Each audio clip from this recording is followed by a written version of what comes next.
आज हम एक ऐसी कहानी पर बात करने वाले हैं जिसने हमारे प्राचीन भारत का इतिहास हमेशा के लिए बदल कर रख दिया।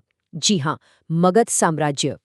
ये सिर्फ किसी एक राज्य की कहानी नहीं है, बल्कि ये वर्तमान बिहार के दक्षिणी हिस्से से उठकर पूरे उत्तर भारत पर छा जाने वाली एक ऐसी महाशक्ति की दास्तान है जिसने आने वाली कई सदियों के लिए सत्ता का पूरा ब्लूप्रिंट ही तैयार कर दिया। अब छठी शताब्दी ईसा पूर्व के आसपास प्राचीन भारत में कुल 16 महाजनपद हुआ करते थे। आप इन्हें 16 महान और शक्तिशाली राज्य मान सकते हैं। सब के सब अपने आप में बेहद समृद्ध और ताकतवर थे। लेकिन यहाँ एक बहुत ही दिलचस्प ऐतिहासिक सवाल उठता है।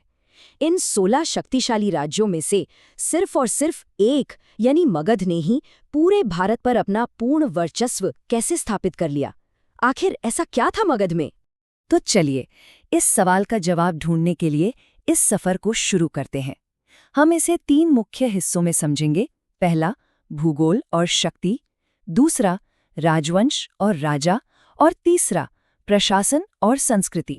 सबसे पहले बात करते हैं हमारी पहले नींव की, भूगोल और शक्ति। देखिए, महान साम्राज्य सिर्फ राजा की महत्वाकांक्षा से नहीं बनते। उनके पीछे एक बहुत बड़े भौगोलिक भाग्य यानी ज्योग्राफिकल लक का भी हाथ होता है।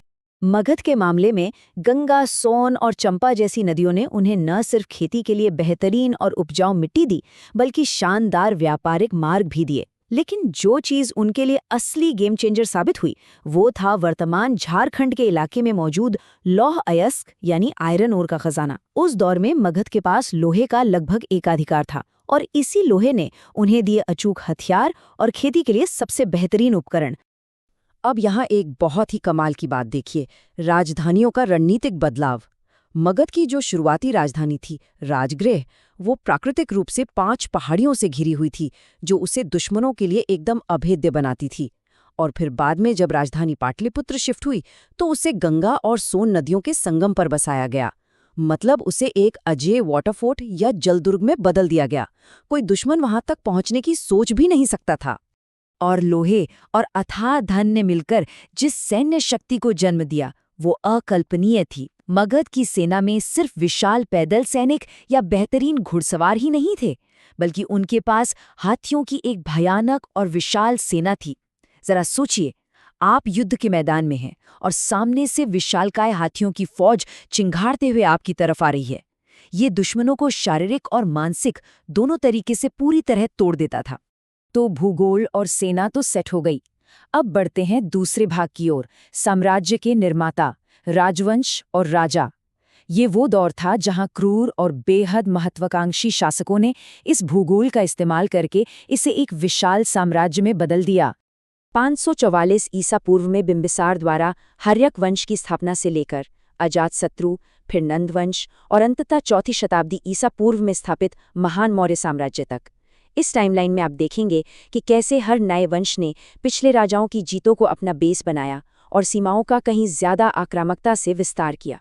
यहाँ सबसे अहम बात यह है कि इस साम्राज्य के शुरुआती निर्माण में कूटनीति और हाई वोल्टेज ड्रामा दोनों शामिल थे। हर्यक वंश के बिंबिसार ने शादियों और युद्धों के जरिए अपना राज्य बढ़ाया। लेकिन सत्ता की भूख भी क्या चीज है। उनके ही बेटे अजातशत्रु ने अपने पिता की हत्या कर दी, सिंहासन पर कब्जा किया और फिर वैशाली पर फतह हासिल की। इसके बाद उदयन आए, जिन्होंने पाटलिपुत्र को अपनी राजधानी बनाया, जो भारतीय इतिहास का एक बहुत बड़ा टर्निंग पॉइंट था। कुछ पीढ़ियों बाद जब नंद वंश सत्ता में आया, तो इसके संस्थापक महापद्म नंद को एक बहुत ही खौफनाक उपाधि दी गई, सर्व क्षत्रांतक, यानी सभी क्षत्रियों का नाश करने वाला। ये नाम ही अपने आप में काफी है ये बताने के लिए कि उनकी महत्वाकांक्षा कितनी विशाल और क्रूर रही होगी।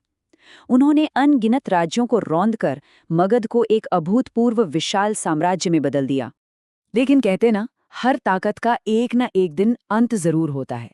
नंद वंश के जो आखिरी शासक थे, धनानंद, उनके पास अकूत धन और संपत्ति थी, पर उन्हें एक महान रणनीतिकार चाणक्य की मदद से चंद्रगुप्त मौर्य ने हरा दिया। और बस यहीं से नींव पड़ी इतिहास के उस सबसे विशाल भारतीय साम्राज्य की, जिसका डंका दक्षिण भारत से लेकर उत्तर पश्चिम तक बजने वाला था।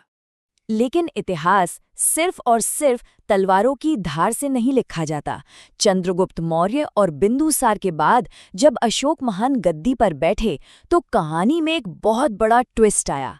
क्या कलिंग युद्ध ने सच में सब कुछ बदल के रख दिया? जी हाँ, ये वो ऐतिहासिक क्षण था जहां लगातार हो रहे खूनी युद्धों और कब्जों की जगह अचानक से गहरे दार्शनिक चिंतन और शांति ने ले ली। कलिंग के उस भयानक नरसंहार ने सम्राट अशोक को भीतर तक झकझोर कर रख दिया था। इस भयानक युद्ध के बाद उन्होंने बौद्ध धर्म अपना लिया। अब उनके पास जो विशाल साम्राज्यवादी ताकत थी, उसका इस्तेमाल उन्होंने युद्ध के लिए नहीं, बल्कि धम्म, दया और अहिंसा फैलाने के लिए किया। और अपने इस शांति के संदेश को उन्होंने पत्थर के बड़े बड़े स्तंभों और शिलालेखों पर उकेर कर हमेशा हमेशा के लिए अमर कर दिया। अब आते हैं अपने आखिरी पड़ाव पर, प्रशासन और संस्कृति। क्योंकि सिर्फ जमीन जीत लेना ही काफी नहीं होता। इतने विशाल साम्राज्य को चलाने के लिए एक बेहद मजबूत सिस्टम की जरूरत होती है। और ये हमें साफ साफ दिखाता है कि मगध का सिस्टम कितना एडवांस था। सेंटर में राजा और उनके मंत्री होते थे, लेकिन साम्राज्य को प्रांतों, जिलों और गांवों तक में बड़ी बारीकी से बांटा गया था। एक बहुत ही कड़क टैक्स सिस्टम था, न्याय व्यवस्था थी और हाँ, पूरे साम्राज्य की नस नस की खबर रखने वाला एक विशाल खुफिया या जासूस नेटवर्क भी था। ये जासूस वो छुपे हुए गियर्स थे जो इस पूरी मशीन को स्मूथली चला रहे थे। साथ ही सड़कों और सिंचाई जैसे जन कल्याण के काम भी जोरों पर थे। लेकिन मगध सिर्फ कड़क प्रशासन और जंग का मैदान नहीं था, ये आध्यात्मिक क्रांति की भी सबसे उपजाऊ जमीन थी। मगध में कमाल की धार्मिक सहिष्णुता थी। यही वो जगह है जहां भगवान गौतम बुद्ध और भगवान महावीर दोनों ने अपने विचारों और उपदेशों का प्रचार किया। मगध के शासकों ने भी इन धर्मों का पूरा सम्मान किया, जिससे यहाँ एक बहुत बड़ी सांस्कृतिक लहर पैदा हुई। आप जरा इस टेबल पर नजर डालिए और देखिए कि राजनीति और धर्म कैसे एक साथ चल रहे थे। पहली बौद्ध संगीति अजातशत्रु ने राजगृह में करवाई, दूसरी कालाशोक के समय वैशाली में हुई और तीसरी सम्राट अशोक ने पाटलिपुत्र में आयोजित की। मतलब मगध के शासक सिर्फ सरकार नहीं चला रहे थे, वो भारत के धार्मिक इतिहास को भी एक नया आकार दे रहे थे। और आपको तो पता ही है, एक शांत और स्थिर समाज में ही शिक्षा और कला परवान चढ़ती हैं। राजगृह और पाटलिपुत्र ज्ञान के बहुत बड़े केंद्र बन गए। ज्ञान को आम लोगों तक पहुंचाने के लिए उनकी अपनी भाषा पाली और प्राकृत का इस्तेमाल किया गया। और कला की बात करें तो सांची के स्तूप और अशोक के वो चमचमाते पॉलिश किए हुए पत्थर के स्तंभ, वो आज भी दुनिया भर के आर्किटेक्ट्स को हैरान कर देते हैं। तो कुल मिलाकर मगध का ये सफर सच में किसी रोंगटे खड़े कर देने वाली कहानी से कम नहीं है। एक छोटे से जनपदीय राज्य से उठकर पूरे भारतीय उपमहाद्वीप पर छा जाने वाले साम्राज्य तक का सफर। लेकिन जाते जाते ये हमारे सामने एक बहुत गहरा सवाल छोड़ जाता है। क्या किसी साम्राज्य की असली महानता उसकी लोहे की तलवारों और खौफ से तय होती है, या शांति और करुणा का संदेश देने वाले उसके स्थायी पत्थर के स्तंभों से? मगध के इसी सफर ने हमारे आज के आधुनिक भारत की नींव रखी है। इस पूरे एक्सप्लेनर में मेरे साथ बने रहने के लिए आपका बहुत बहुत शुक्रिया।